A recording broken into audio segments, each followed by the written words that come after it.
they're gonna come to you with so many different techniques to distract you, and it's not gonna be good for us because we can't come back to certain things we talked about already while we were shopping. So let's stay as a group. And again, it's a ceremony, it's a pilgrimage for us. Let's stay together. We're gonna distribute the ticket once you get down. You're gonna show your passport, that's how we get inside. We're gonna have an area we're all gonna sit. I'm gonna come give you all your tickets. And when you get to the ferry, yes, they're gonna be around. You can have your free time of talking. But once we get to the other side, we all have to come right away as a group because I arranged a very special tour only for us inside the slave house, and we don't want it to be much. And they gave us a specific time. So please just come, be around us. Don't even go far. And leave the vendors. When we finish, then you're going to have your little 30 minutes or 1 hour of shopping. Thank you. The most high, giving us life, showing us love, blessing black minds to build pyramids. And when we dance, we stay on grid. Now let me dip to this rhythm with my African king. Where you at?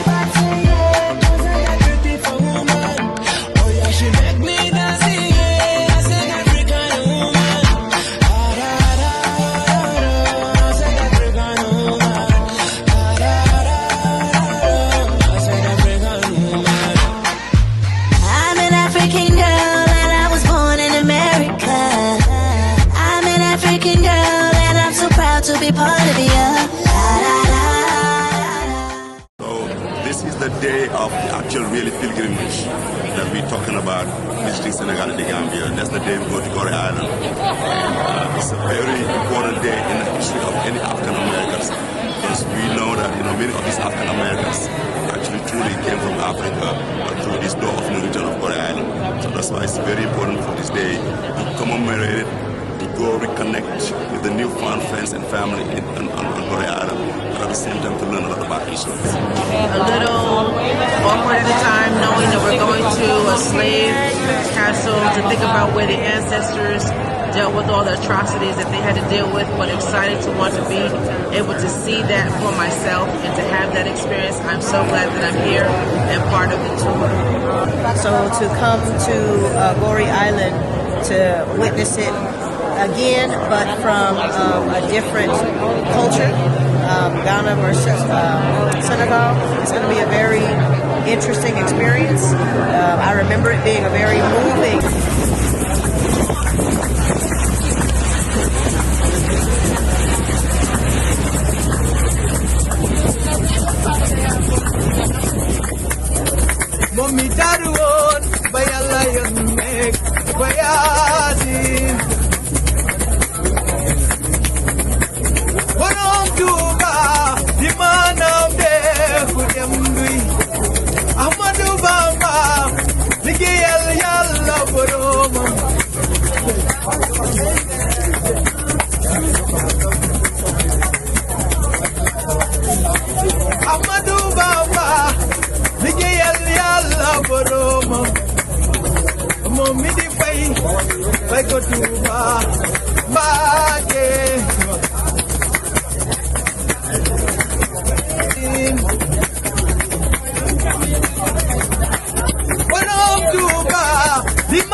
To fight over possessing this island.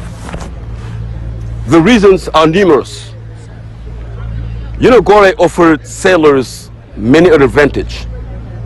It was a safe mooring, a safe harbor for the ships on their way to the West Indies, okay?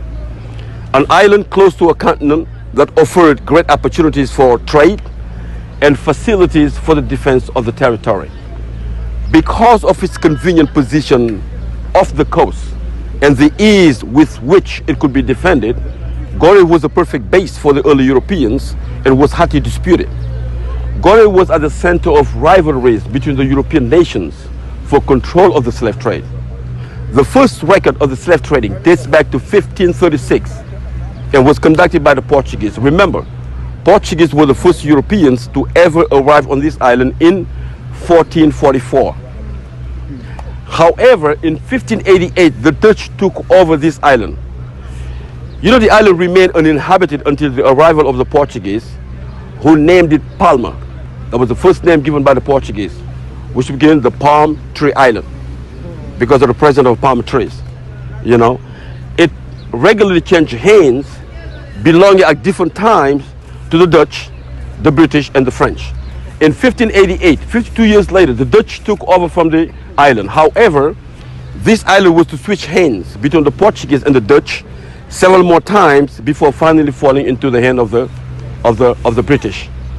You know, because of its geographic position between the north and the south, to its excellent strategic position, offering a safe haven for anchoring ships, hence the name Goree, given by the Dutch, which means in English good harbor, which was eventually corrupted by Goree by the Portuguese people. Okay, in 1644, the Dutch took over from the Dutch.